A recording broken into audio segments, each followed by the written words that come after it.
자, 21M. 오늘 할 이야기는 네, 오늘 새벽이죠. 오늘 새벽에 FOMC가 있었고 거기서 금리를 얼마나 올릴 건지 이야기를 했습니다.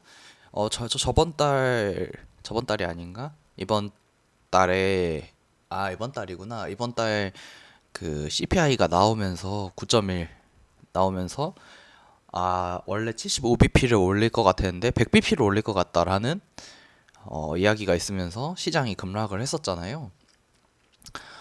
그래서 지금 뭐 100bp를 올릴 수도 있을 것 같다라는 이야기가 많았고 그 투표도 이제 100bp에 대한 예측이 심했었는데 75bp를 올리면서 이제 컨센서스를 이제 만족했습니다. 되게 웃긴 게 75bp 6월에 75bp 올려가지고 개떡락했잖아요. 반등 약간 주고 개떡락 했잖아요. 근데 이번에는 75bp로 올렸는데 반등을 엄청 했어요. 이게 뭐 일이냐면 이게 진짜 저도 보고 있는데 웃긴 게 요새 이런 거 보면서 웃긴 게 시장의 반응은 진짜 이게 그냥 단순하게 생각하는 게 아니구나. 이게 나쁜 거다, 좋은 거다. 이걸로 딱 판단하는 게 아니라 나쁠 걸 알면은 선반영이 되는데 나쁠 걸 알고 있는데 생각보다 안 나빠. 그럼 오히려 반등을 하는 기이한 그런 상황이 되는 거죠. 지금 상황이 대표적으로 그런 상황인 것 같습니다. 75bp는 많이 올린 거거든요. 금리를 0.75% 올렸다는 거는 굉장히 많이 올린 거예요. 근데도 불구하고 비트코인은 지금 10% 이상 반등했죠. 거의 2만 1000불 정도까지 내려갔다가 지금 2만 3000불이니까 10% 정도 반등을 해버렸고 알트들도 그래도 살아나고 있습니다. 저는 이걸 굉장히 좋게 생각하고 사실상 8월에는 없잖아요. 9월에 이제 있잖아요. FOMC가. 그러면은 이제 한 달간은 반등장이 있지 않을까. 왜냐하면 사람들이 굉장히 이거를 긍정적으로 받아들였어요. 이번에 CPI가 제일 높았고 이제 어, 긴축을 거의 마무리하는 단계로 오지 않았나. 좀 이런 식으로 생각을 하고 있습니다.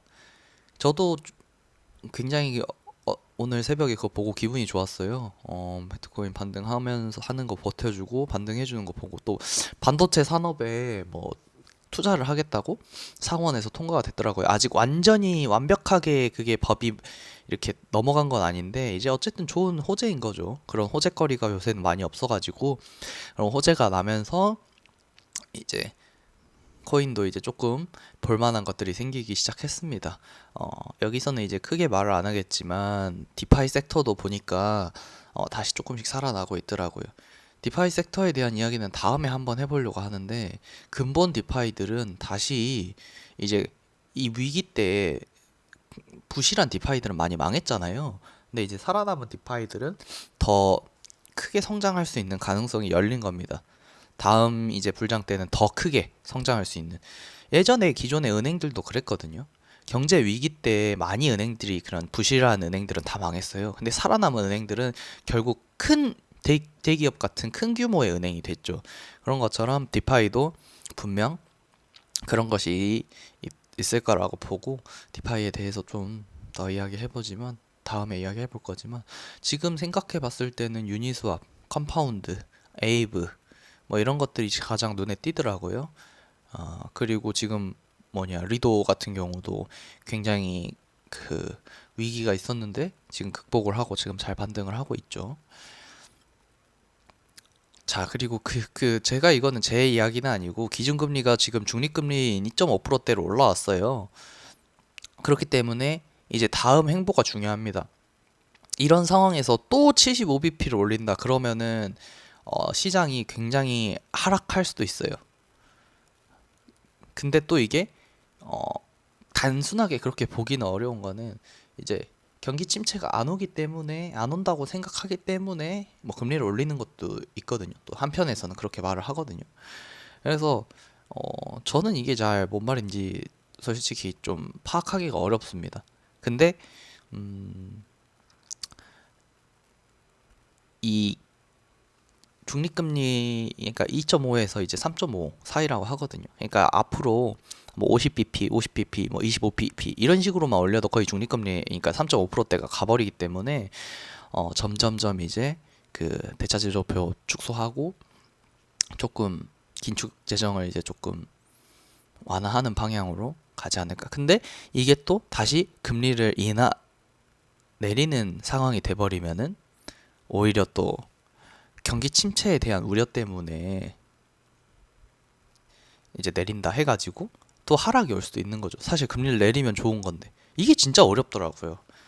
그래서 이런 것들은 그때 상황이랑 그때 내놓은 컨센서스 얘네가 얼마 갈 것 같다라는 그거에 부합하는지 아니면은 그거를 상회하는지 하회하는지 그런 거가 더 중요한 것 같아요. 그러니까 얼마를 올리면 얼마나 떨어지고 얼마를 내리면 얼마나 오르고 뭐 이런 게 아닌 것 같더라고요. 그래서 뭐 저도 이걸 잘 알아서 이렇게 이야기를 하는 건 아닙니다만 고민을 해보는 거죠. 이렇게 했을 때 저는 코인을 하기 때문에 그냥 코인을 어떻게 해야 될지 계속 고민을 하는 겁니다. 근데 확실히 제가 뭐 계속 여러 번 말을 했지만 그때는 매수할 때였고 뭐 지금도 뭐 매수하기에 나쁘지 않은 시기라고는 하는데 아무래도 이게 반등을 주고 다시 떨어질 거를 생각을 하면은 좀 부담스러울 수도 있죠. 지금 다시 막 이렇게 반등을 준 다음에 다시 떨어진다고 생각을 하면 여튼 저는 계속 버텨보겠습니다. 다음에 뵙겠습니다. 이상입니다.